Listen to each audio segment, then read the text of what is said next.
હેયાશ oral cancer હોસ્પિટલે 5 વર્ષ પૂર્ણ કર્યા। અમારા દ્વારા સફળતાપૂર્વક સારવાર લીધેલા મોટાભાગના કેसेस જટિલ હતા અને ચહેરાના લક્ષણોનું પુનર્નિર્માણ કરવું એક વાસ્તવિક પડકાર છે। છેલ્લા 5 વર્ષોમાં અમે તમાકુના સેવન, ધૂમ્રપાન અને મદ્યપાનના કેસોમાં ચિંતાજનક વધારો જોઈ રહ્યા છીએ, ખાસ કરીને ગુજરાત રાજ્યના યુવાનોમાં। જો કે એક સકારાત્મક પાસું એ છે કે જો શરૂઆતના તબક્કામાં જ કેન્સરના લક્ષણોને શોધી કાઢવામાં આવે તો ઓરલ કેન્સર ચોક્કસપણે સાધ્ય છે। ઓરલ કેન્સર એ એવા કેન્સરનો ઉલ્લેખ કરે છે જેમાં હોઠ, જીભ, ગાલ, મોંના ફ્લોર, કઠણ તાળવું, સાઇનસ અને ગળામાં થાય છે। તે સામાન્ય રીતે વૃદ્ધિ અથવા ચાંદા તરીકે દેખાય છે જે દૂર થતો નથી। તેથી નિવારક આરોગ્ય સંભાળ પદ્ધતિના ભાગરૂપે આપણે સમાજને જાગૃત કરવાની જરૂર છે કે આપણે સંભવિત મૌખિક કેન્સરના ચિહ્નો અને લક્ષણો શોધવા જોઈએ અને તાત્કાલિક તમારા ડોક્ટરોનો સંપર્ક કરવો જોઈએ।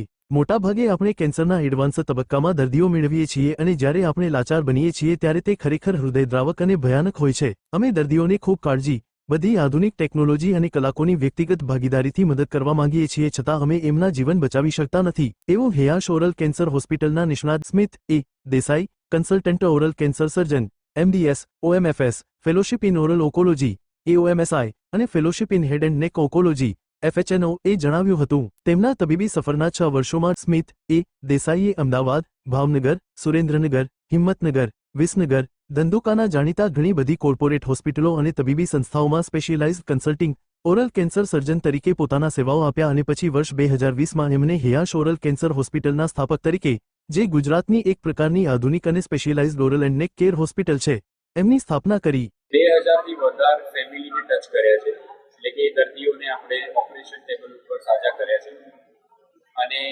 કેન્સર અવેરનેસ પ્રોગ્રામ લગભગ અમે લોકોએ 150થી વધારે કર્યા છે કે જેમાં prevention is better than cure sort of એ જ કન્સેપ્ટથી કે કેન્સર ન થાય એના માટે શું કરવું જોઈએ એ આપણે કરીએ। બાયોપ્સી એટલે એક ડાયગ્નોસ્ટિક ટૂલ જ છે, જેમ આપણે એક્સરે કરાવવા જઈએ છીએ, જેમ બ્લડના રિપોર્ટ કરાવવા જઈએ છીએ, આપણે એ જ રીતે એને લેવું જોઈએ। કોઈ પણ બાયોપ્સી એટલે ડાયગ્નોસ્ટિક વસ્તુ છે અને દર્દીએ કે કોઈ એ જ રીતે સમજવું જોઈએ કે આ વસ્તુ એક ડાયગ્નોસ્ટિક વેજ છે ને ડાયગ્નોસ્ટિક વેમાં જ લેવાની છે। જેમ આપણે બ્લડ રિપોર્ટ કરાવીએ, ડાયાબિટીસનું ચેક કરાવીએ, એમ બાયોપ્સી કરાવવા માટે જો ડોક્ટર જે તે ટ્રીટિંગ ડોક્ટર તેમને કહેતા હોય તો one should go ahead.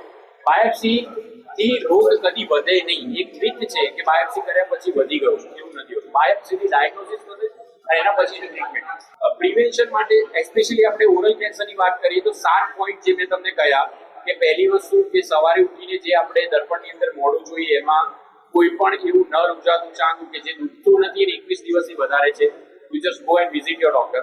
Second one, કોઈ પણ એવા ડાઘા કે જે ઇઝીલી સ્ક્રેપેબલ નથી અને એ 3 વીકથી વધારે છે।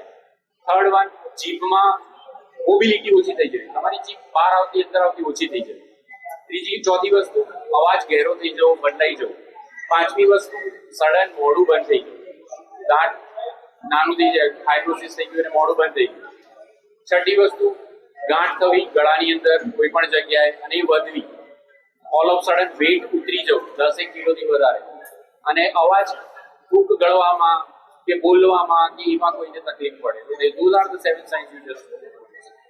Smith A Desai MDS, OMFS એ ઓરલ ઓકોલોજી, AOMSI માં ફેલોશિપ અને head and neck oncology, FHNO માં ફેલોશિપ ધરાવતા દેશના સૌથી યુવા કન્સલ્ટન્ટ ઓરલ કેર સર્જનમાંના એક છે। તેમણે 2000ની વધુ દર્દીઓની સર્જરી અને કન્સલ્ટેશન દ્વારા સારવાર કરી છે। તેઓ તેમની અત્યાધુનિક હોસ્પિટલમાં વ્યક્તિગત સંપર્ક અને દર્દીઓના કલાકો સુધીના જોડાણ સાથે સફળતાપૂર્વક શ્રેષ્ઠ વિશિષ્ટ અને આધુનિક ટેકનોલોજી સારવાર આપી રહ્યા છે। સ્મિથ એ દેસાઈ, જેમણે આ નાની ઉંમરે 7 આંતરરાષ્ટ્રીય પેપર્સ અને હજારો રાષ્ટ્રીય પેપર્સ લખ્યા છે, તેઓ સમુદાય અને ખાસ કરીને યુવાનોમાં આ વધતા જતા જોખમ વિશે જાગૃતિ લાવવા માટે રહેણાંક સોસાયટીઓ, બાવળા, માણસાના ITI સેન્ટરો અને ડાન્સ ક્લાસમાં પણ આ વિષય પર નિયમિત નિવારક આરોગ્ય સંભાળ શિબિરો અને સેમિનારનું આયોજન કરી રહ્યા છે। હેયાશ ઓરલ કેર સેન્ટર, જે 4000 ચોરસ ફૂટનું આધુનિક state of the art specialized hospital છે, જે વૈશ્વિક ધોરણો સાથે દર્દીઓને તમામ શક્ય સારવાર પૂરી પાડે છે અને ટૂંક સમયમાં તે અમદાવાદના સેટેલાઇટ વિસ્તારમાં જોધપુરમાં 1200 ચોરસ ફૂટ જગ્યા ઉમેરશે।